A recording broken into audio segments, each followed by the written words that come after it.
सीतारामचंद्राभ्याम नमः। श्रीमद् वाल्मीकि रामायण बालकांड 22वां सर्ग। राजा दशरथ का स्वस्ति वाचन पूर्वक राम लक्ष्मण को मुनि के साथ भेजना। मार्ग में उन्हें विश्वामित्र से बला और अति बला नाम की विद्या की प्राप्ति। वशिष्ठ जी के ऐसा कहने पर राजा दशरथ का मुख प्रसन्नता से खिल उठा। उन्होंने स्वयं ही लक्ष्मण सहित श्री राम को अपने पास बुलाया। फिर माता कौशल्या, पिता दशरथ और पुरोहित वशिष्ठ ने स्वस्ति वाचन करने के पश्चात उनका यात्रा संबंधी मंगल कार्य संपन्न किया। श्री राम को मंगल सूचक मंत्रों से अभिमंत्रित किया गया। तदंतर राजा दशरथ ने पुत्र का मस्तक सूंघकर अत्यंत प्रसन्न चित्त से उसको विश्वामित्र को सौंप दिया। उस समय धूल रहित सुखदायिनी वायु चलने लगी। कमल नयन श्री राम को विश्वामित्र जी के साथ जाते देख देवताओं ने आकाश से वहां फूलों की बड़ी भारी वर्षा की। देव दुदुम्बियां बजने लगी। महात्मा श्री राम को की यात्रा के समय शंखों और नगाड़ों की ध्वनि होने लगी। आगे आगे विश्वामित्र, उनके पीछे काकपक्षधारी महायशस्वी श्री राम तथा उनके पीछे सुमित्रा कुमार लक्ष्मण जा रहे थे। उन दोनों भाइयों ने पीठ पर तरकस बांध रखे थे। उनके हाथों में धनुष शोभा पा रहे थे और तथा वे दोनों दशों दिशाओं को सुशोभित करते हुए महात्मा विश्वामित्र के पीछे तीन तीन फन वाले दो सर्पों के समान चल रहे थे। एक ओर कंधे पर धनुष, दूसरी ओर पीठ पर तुनीर और बीच में मस्तक। इन्हीं तीनों के 3 फन से उपमा दी गई है। उनका स्वभाव उच्च एवं उदार था। अपनी अनुपम कांति से प्रकाशित होने वाले ये दोनों अनिंद सुंदर राजकुमार सब और शोभा का प्रसार करते हुए विश्वामित्र के पीछे उसी तरह जा रहे थे जैसे ब्रह्मा जी के पीछे दोनों अश्वनी कुमार चलते हैं।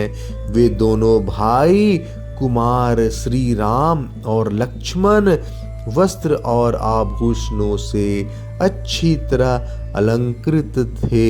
उनके हाथों में धनुष थे। उन्होंने अपने हाथों की अंगुलियों में गोहटी के चमड़े के बने हुए दस्ताने पहन रखे थे। उनके कटी प्रदेश में तलवारें लटक रही थी। उनके श्री अंग बड़े मनोहर थे।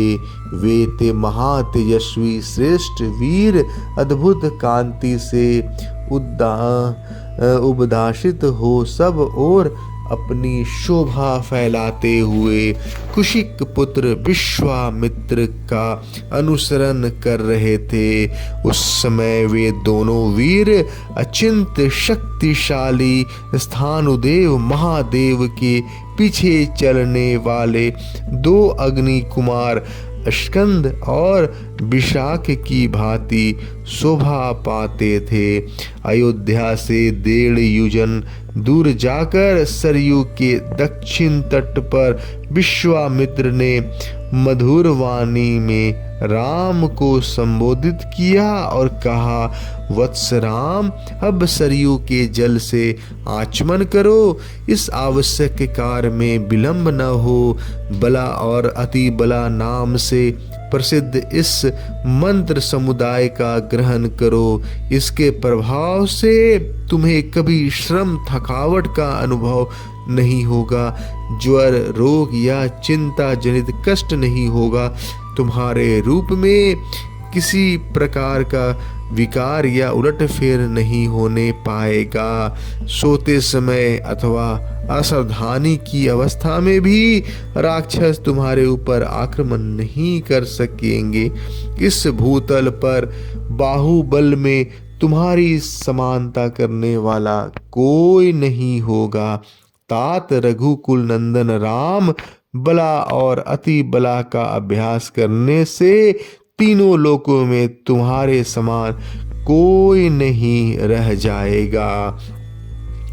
अनग, सौभाग्य, चातुर्य, ज्ञान और बुद्धि संबंधी निश्चय में तथा किसी के प्रश्न का उत्तर देने में भी कोई तुम्हारी तुलना नहीं कर सकेगा।